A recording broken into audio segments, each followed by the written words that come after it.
जर पुढे मला ते दिसलं तर मी तुम्हाला सांगेनच. आहेत. गाडी नाही लावली अजून, गाडी लावलेली नाही आहे.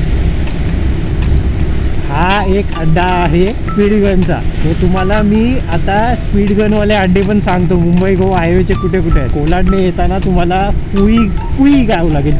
पुई नावाचं गाव आहे कोलाड, आणि त्या पुई गावच्या मध्ये स्पीड गन तुम्हाला भेटू शकते. दुसरा महाडला आल्यावर इथे एक स्पॉट आहे, गांधार लेणी आहेत ना या, जी पहिल्यापासून पोलीसची चौकी आहे चेकिंगची, तिथे तुम्हाला एक स्पीड गन भेटू शकते. आणि त्याच्यानंतर कशेडी आणि खेड या पॅच मध्ये तुम्हाला भेटू शकते एक स्पीड गन. त्याच्यानंतर भोसले घाट मध्ये भेटू शकते. भोसले घाट मध्ये कन्फर्म नाही आहे, भोसले घाट मध्ये 50-50 चान्सेस आहेत. परशुराम घाटात भेटू शकते. परशुराम घाटात एक चेकिंगचा स्पॉट आहे, तिथे भेटू शकते एक स्पीड गन. त्याच्यानंतर पुढे नाही. या 2-4 अशा आहेत जिथे तुम्हाला स्पीड गन हमखास भेटेल. इथे आल्यावर तुम्ही हळू चालवा गाडी, स्पीड लिमिट किती आहे ते बघा.